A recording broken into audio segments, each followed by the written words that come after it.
Good evening, I am Tashron Tyson, in with you over your media news package for today, Friday 21st December 2018.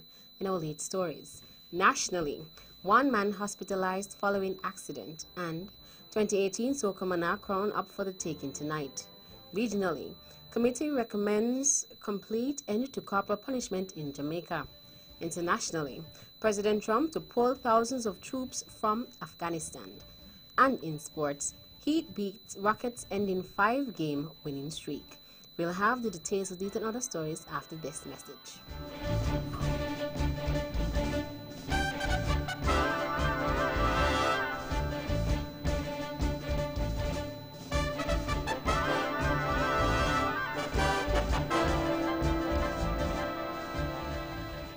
Another look. Different from how you've seen it before. Another look. Takes an in-depth look into business, politics, science, technology, religion, and more. Another look. Featuring documentaries from the BBC, regional features, and local ones too. Another look. Every Monday at 3 p.m. on the Eastern Caribbean's powerhouse, Vaughan.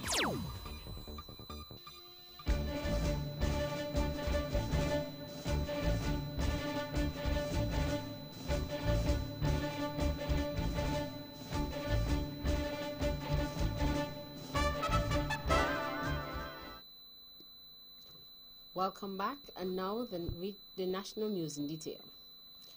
One man is hospitalized following a vehicular accident on Thursday evening.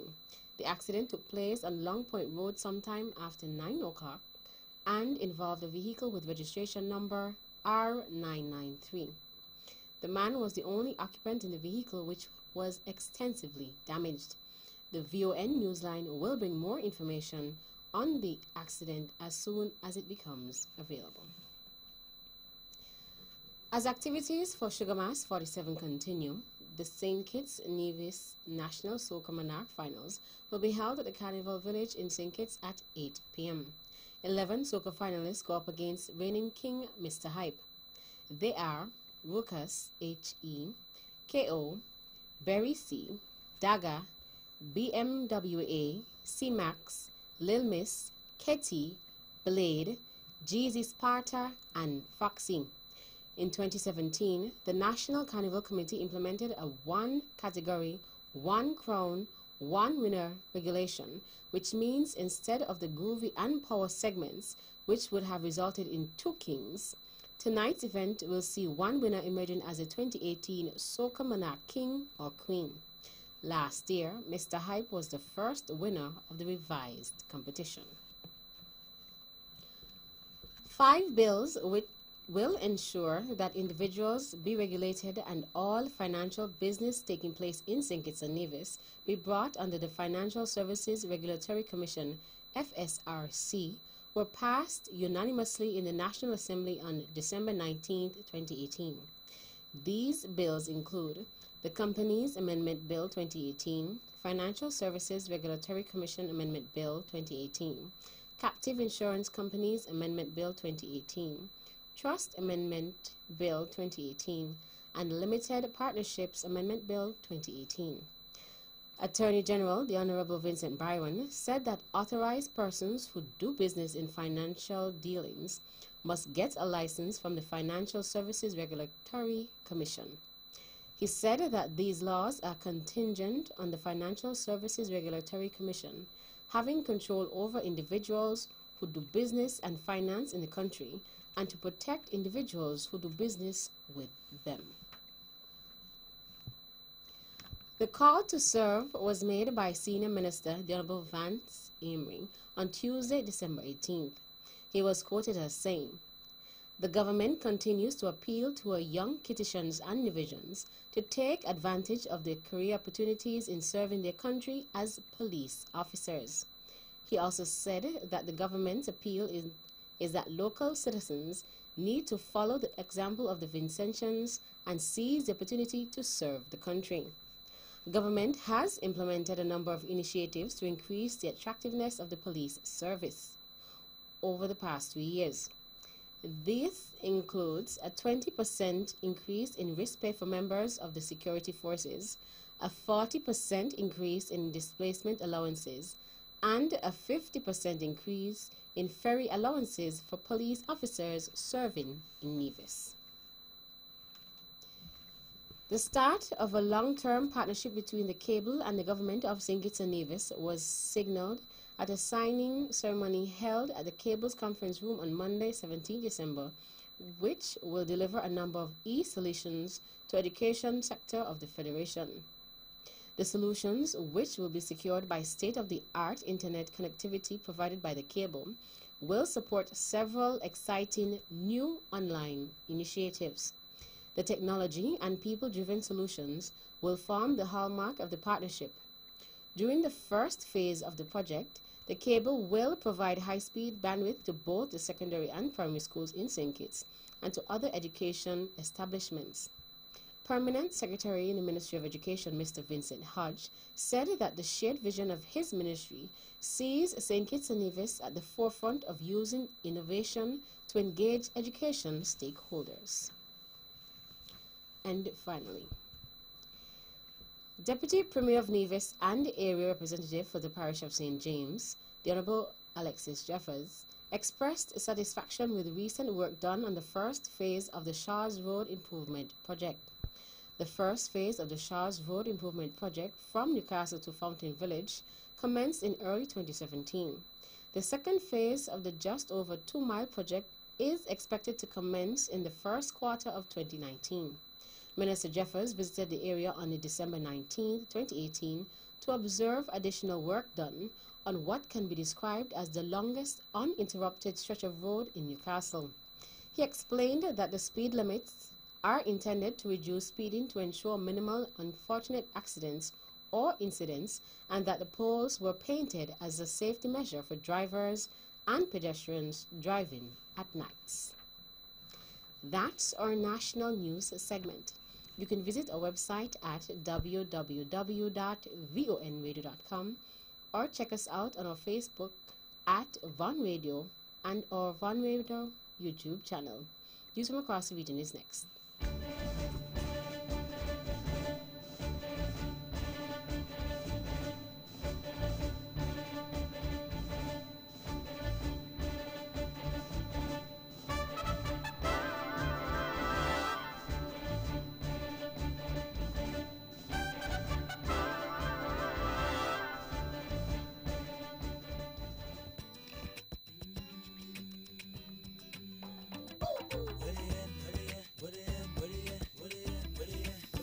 That's right. It's that time of the year once again where your bank, the Bank of Nevis Limited, is offering very low interest rate on brand new vehicles. But that's not all. We are offering a discounted bill of sale and your insurance payment will be covered. So visit us today or just dial 869-469-5564 and speak to our very experienced lenders.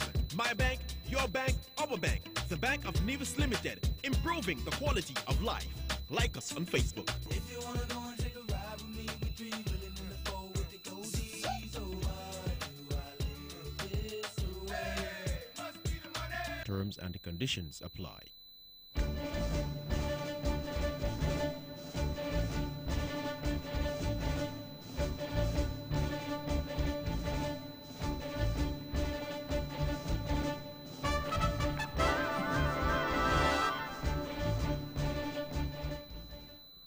Welcome back, and all the regional news in detail. A joint select committee of Parliament has recommended that the Child Care and Protection Act be amended to make corporal punishment prohibited in all public institutions, places of safety, and other institutions. The recommendation is contained in the report of the Joint Selective Committee appointed to complete the review of the Sexual Offences Act, the Offences Against the Person Act, the Domestic Violence Act, and the Child Care and Protection Act. The report stated, members agreed that children should be free from all forms of corporal punishment, but recommended that corporal punishment should be prohibited in all schools, places of safety, public places, and public institutions. It also said that the ban should extend to places such as Sunday schools, the Cadet Corps, the Boy Scouts, summer camps, service clubs, and other places where children could be found. The report noted that members advocated for a total ban on corporal punishment, but conceded that a policy position would have to be developed on that issue before that approach could be taken. The Child Care and Protection Act was passed in 2004 and provides for the care and protection of children and young persons and for connected matters. Out of Barbados. Barbadian company Rockhard Cement has lost a legal battle to get a lower tariff on imported cement. The Caribbean Court of Justice, CCJ, has dismissed its application for the removal of an injunction granted earlier this year, prohibiting Barbados from lowering the tariff on imported cement from 60% to 5%. Earlier this year, Trinidad Cement Limited, TCL, and its Barbados subsidiary, Arawak Cement Company Limited, filed an application for special leave to commence proceedings against Barbados and Rockhard Cement over the government reducing the common external tariff, CET, on hydraulic cements brought from outside of CARICOM. TCL and Arawak subsequently filed an application for interim relief in reaction to Rockhard importing cement from Turkey, Barbados's classification of it as other hydraulic cement and levying a tariff of 5%. In July, CCJ President Justice Adrian Sanders issued an interim measure ordering Barbados to restore and enforce the 60% import duty. Rockhard Cement was seeking to have that interim order discharged, a move that TCL and Arawak Cement, the claimants, was fighting. In an affidavit in support of the application to have the measure discharged, Executive Chairman of Rockhard, Mark Maloney, said it is spelling disaster for Rockhard and its ancillary group of companies by causing irreparable harm. Out of Jamaica. Jamaica is receiving international expertise in undertaking a security audit of the tourism sector. Minister of Tourism Edmund Bartlett had announced in October that he had directed the Tourism Product Development Company, TPD Co., to conduct the audit through its Destination Assurance Division to identify gaps and ensure that the destination remains safe, secure, and seamless for visitors and locals alike. He recently announced that the audit will be conducted with the support and assistance of Dr. Peter Tarlow, one of the most outstanding safety engineers and consultants in tourism today. The tourism minister said the government is determined to preserve the wonderful destination that they have and ensure that all their visitors feel confident and protected while in Jamaica. Bartlett said that Jamaica prides itself on being a safe, secure, and seamless destination. Bartlett's comments came against the background of recent allegations of assault against tourists at Jamaican hotels. And finally, out of the BVI.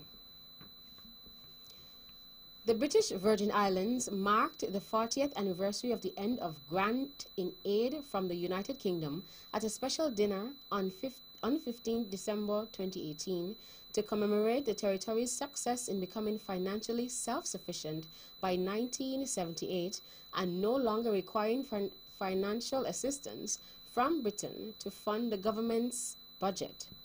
Guests gathered for the special occasion when remarks were made by senior politicians and current and former public servants. Leader of the opposition, Andrew Foy, paid tribute to the late Chief Minister Dr. Willard Wheatley and other BV Islanders for their instrumental role in the territory's advancement, which included the exceptional public management of government between 1971 to 1979 that helped to bring grant in aid to an end and to secure the territory's financial autonomy. That's it for regional stories. Stay with us for news from around the world.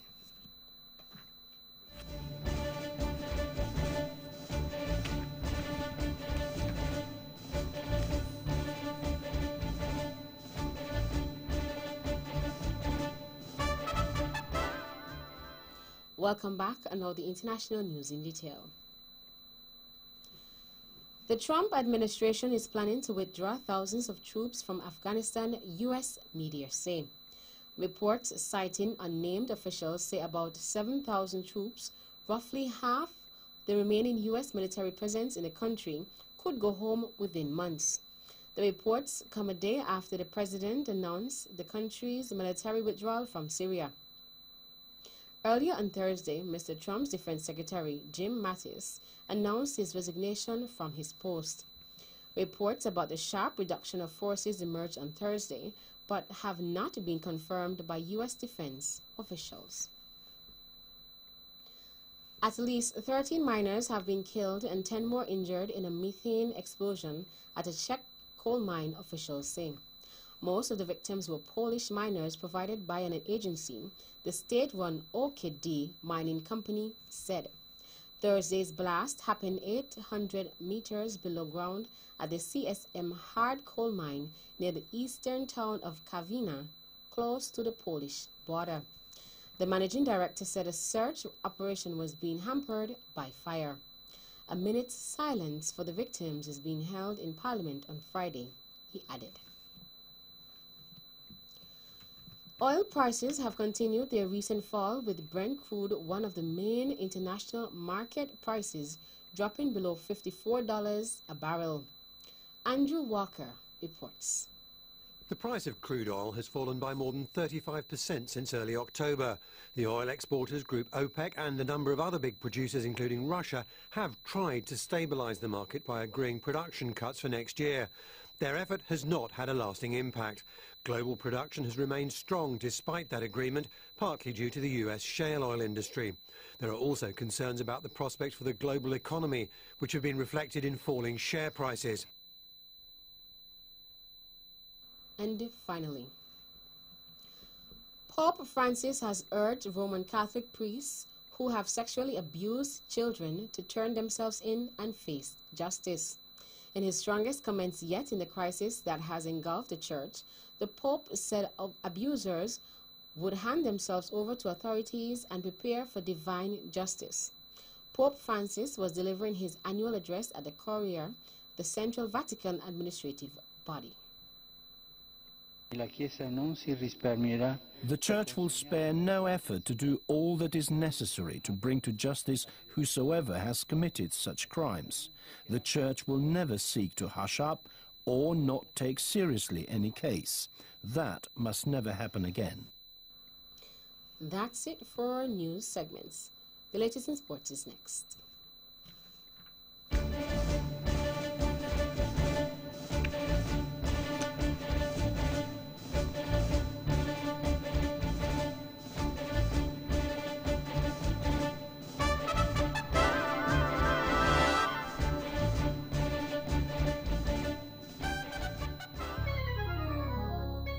You better watch out, you better not cry, 'cause CDC Insurance has a big surprise. Our motor insurance holiday special is here. Spin the wheel for extra prizes or win some extra discounts. Our motor insurance holiday special is the best thing around town. This season, TDC Insurance is the answer to all your motor insurance needs. Get up to 60% off your premium and qualify for a variety of prizes as you spin to win. TDC Insurance, guaranteeing you peace of mind.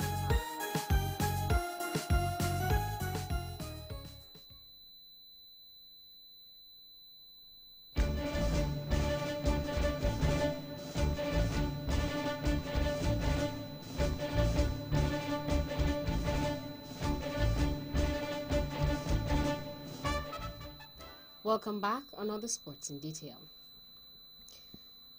The Rockets saw their 5-game win streak come to an end Thursday in Miami, where the Heat held on for a 101-99 victory. As much as the Rockets need wins to dig out of their early season hole, it wasn't even close to the worst news of the night. And that would be yet another hamstring injury suffered by star point guard Chris Paul.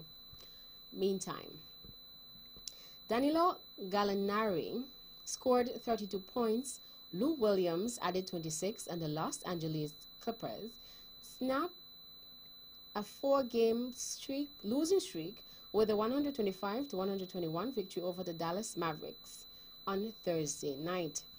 Luka Doncic scored a season-high 32 points for the Mavericks, and JJ Barea added 19. DeAndre Jordan had 11 points and 22 rebounds in his first game back at Staples Center against his former team. Dallas trailed 89-82 at the start of the fourth quarter before scoring 8 straight points to take the lead, with 6 coming from Devin Harris. That would be the first of 6 lead changes and 4 ties over the final 10 minutes. In cricket, former Indian batsman W.V. Raman has been appointed as the new coach of the Indian women's team, who lost in the semi-finals of the recent World 2020. The 53-year-old, who played 11 tests and 27 one-day internationals from 1988 to 1997, replaces Ramesh Pawar. Raman has coached India under-19, Bengal and Tamil Nadu in the Ranji Trophy, and becomes the 4th coach of the women's team within the last 20 months. Gary Kirsten was the preferred choice but was not able to accept the post.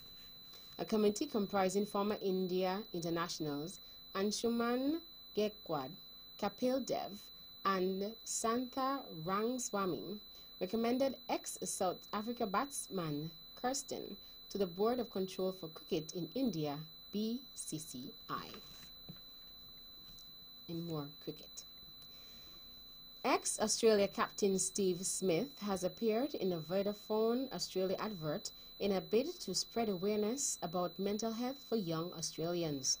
Smith is serving a 12-month ban from playing state or international cricket for his role in the ball tampering scandal against South Africa in March. He is also banned from the Big Bash, sponsored by Vodafone Australia. Everything I dreamed of, everything I was part of was falling to pieces, Smith, 29, says in the advert. The Gutsy is calling commercial starts with a voice over Smith's tearful apology when he spoke to the media on his return from South Africa, before cutting to scenes of him playing for local club Sutherland and conducting a coaching clinic. Australian media reported that Smith was donating his fee, understood to be the equivalent of around £84,000, to a local charity for men's mental health, but the advert was criticized by others. And finally, still in cricket, 3 men have been charged with bribery offences as part of a National Crime Agency NCA investigation into spot fixing in cricket tournaments. Yosaf Vakar Anwar, 35, from Haynes, Mohammed Yoaz, 33, from Sheffield, and Nazar Jamshed, 32, from Oldbury, are due before magistrates next month. They were arrested in February 2017 as part of the probe into tournaments organized by the National Cricket Boards of Pakistan and Bangladesh. Summonses were served on Wednesday. Pakistan Cricket Board started its own investigation into the bribery allegations and has separately suspended 3 players following tribunal hearings. That's it for sports. The local report is next.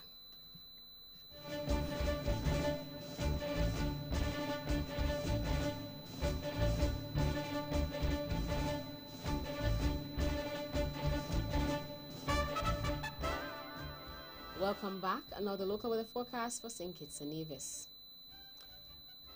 Weather tonight will be partly cloudy to cloudy with a 50% or moderate chance of some light showers.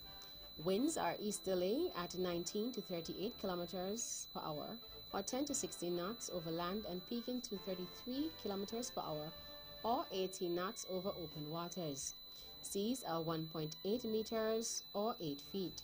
A small craft caution is in effect, and sea bathers should be cautious against high surfs produced by swells breaking on the island's shores.